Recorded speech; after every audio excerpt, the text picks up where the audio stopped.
Now, the result of the Edo governorship election, of course, means different things to different people. Tonight, Babajide Ogunsawo, founder of Leadership by Data and Channels Television's data analyst, is right here to share more insights about the governorship election in Edo State. Babajide, it's great to have you again. Good evening, Ayatunde. All right, so the elections have come and gone. The winner has been announced. But looking at what has played out in this governorship election, Babajide, are you surprised at the results? There are a lot of ways to look at it. Yes, I'm surprised because for a lot of people, it means two things, just as you've said. There are some people that look at these results and say it signals a sign of the end times. Some look at it and say nothing is impossible. What I mean, Ayatunde, is for the first time, citizens in Edo will have a governor based on this election, the results that have been declared, that's only one out of Edo's 3 zones. You heard me clearly. The winner that has been declared only won the majority of votes in Edo North.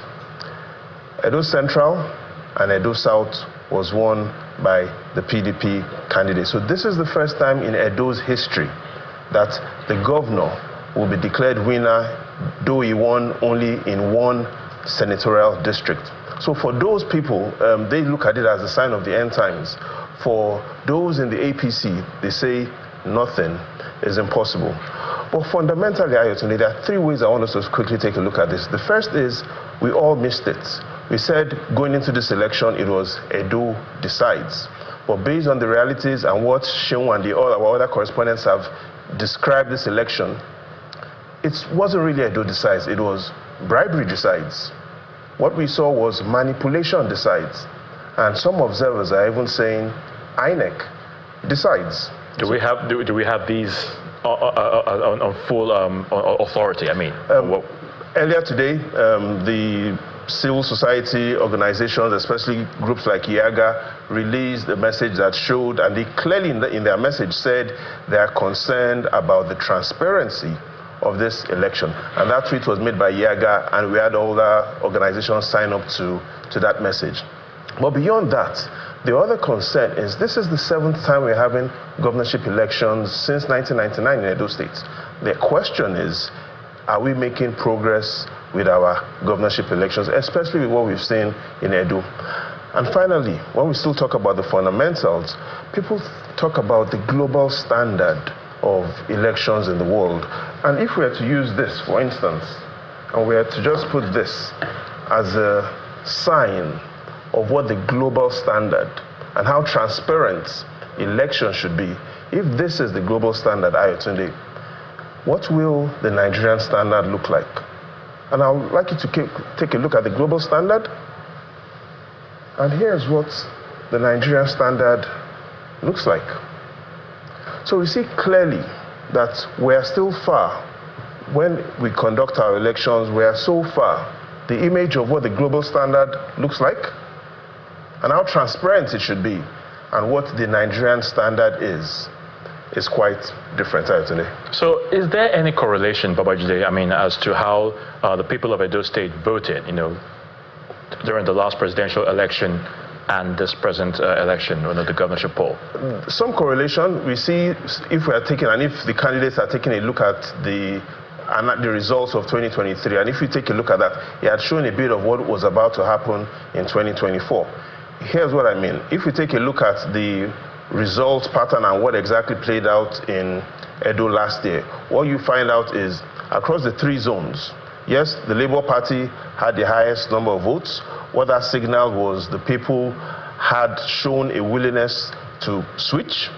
The second was, even though the PDP was in power, the PDP didn't get second in any of the zones.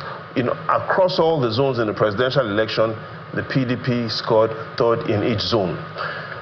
Finally, looking at what happened in the 2023 presidential election, the Labour Party won all zones apart from Edo North.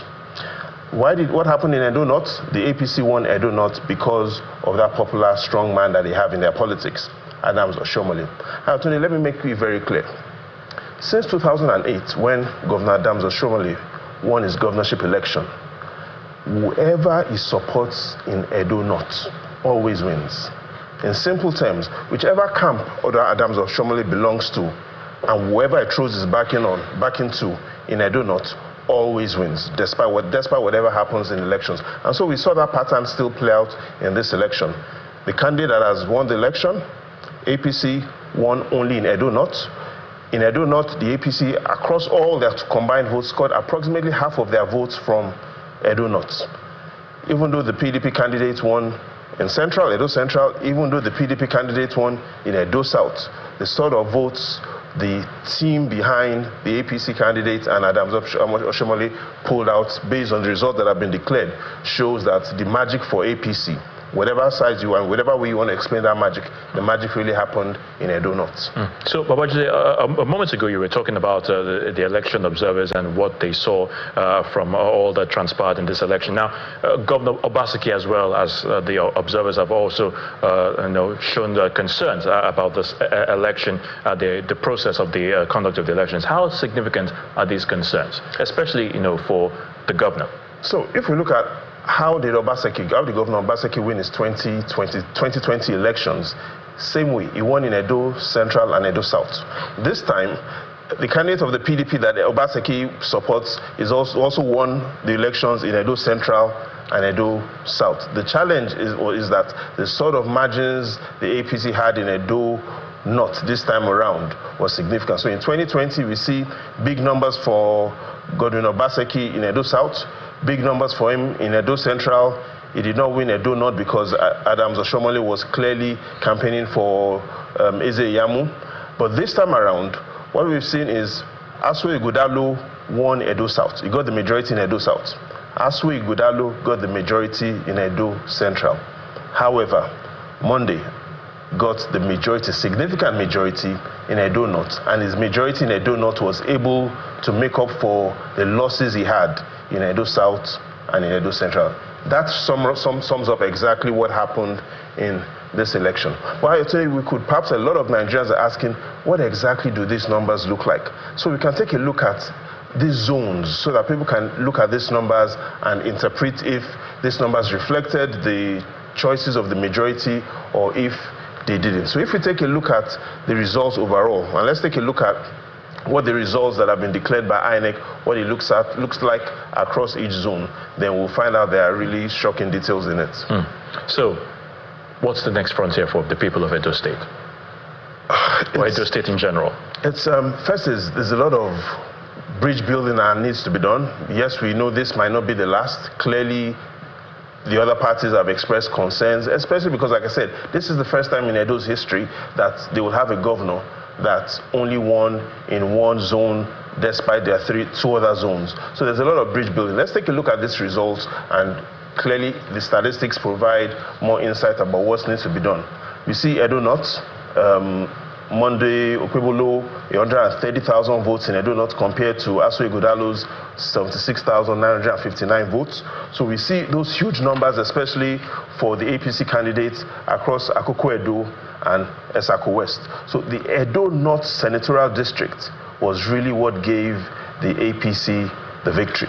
The sort of margins, some call them magic numbers. However, the APC says nothing is impossible. INEC has declared this result, and these results stand. Huge margins for the APC in Edo North.